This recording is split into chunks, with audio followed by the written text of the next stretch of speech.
আসসালামু আলাইকুম পঞ্চম শ্রেণীর শিক্ষার্থীবৃন্দ। আজকে আমরা 9 অধ্যায়ের জ্যামিতি আলোচনা করব। ট্র্যাপিজিয়াম ও সামান্তরিক। আসলে ট্র্যাপিজিয়াম কি? আমরা তো চতুর্থ শ্রেণীতে ট্র্যাপিজিয়াম চিনিনি। যাই হোক, আমরা এবার ট্র্যাপিজিয়াম চিনব, সামান্তরিক চিনব। ট্রাপিজিয়াম ও সামান্তরিক। ট্রাপিজিয়ামটা হচ্ছে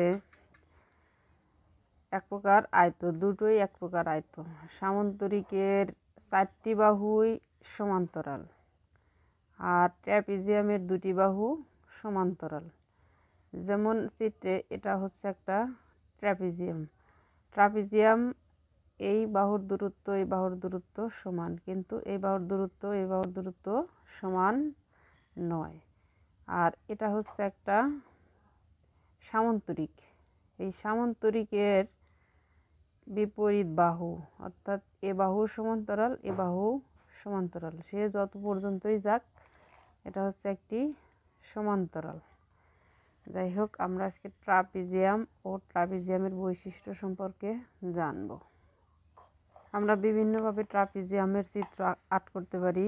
এখানে আমি প্রথমে এক স্কেল উপরে লম্বা এতটুকু নিলাম। কয় ইঞ্চি? আমাদের 3 ইঞ্চি।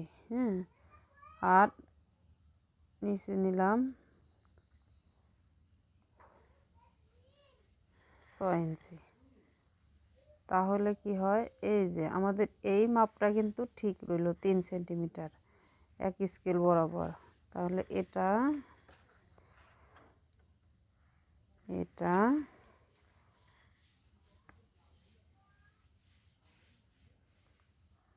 এই যে, তাহলে আমাদের এই বাহুর দূরত্ব কিন্তু সমান, কিন্তু এই বাহুর দূরত্ব সমান নয়। তাহলে আমরা বলতে পারি যে চিত্র ক, খ, গ, ঘ একটি ট্রাপিজিয়াম। যাই হোক, এখানে আমার একটু বাঁকা হয়েছে। এটি একটি ট্রাপিজিয়াম। তাহলে ট্রাপিজিয়ামের সংজ্ঞা কি? যে চতুর্ভুজের, আমরা বলতে পারি সংজ্ঞা, যে চতুর্ভুজের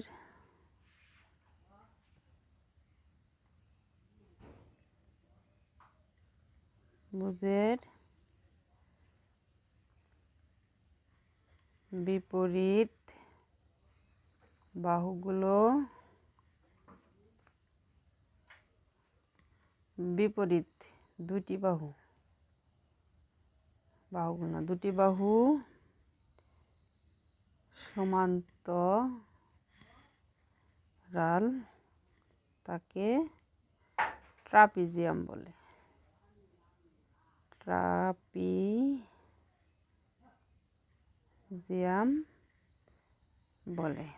তাহলে আমরা ট্রাপিজিয়ামের বৈশিষ্ট্য কি বলতে পারি?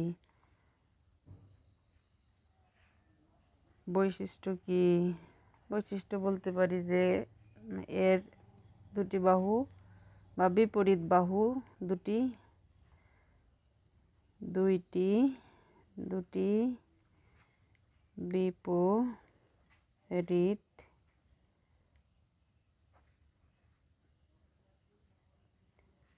বিপরীত বাহু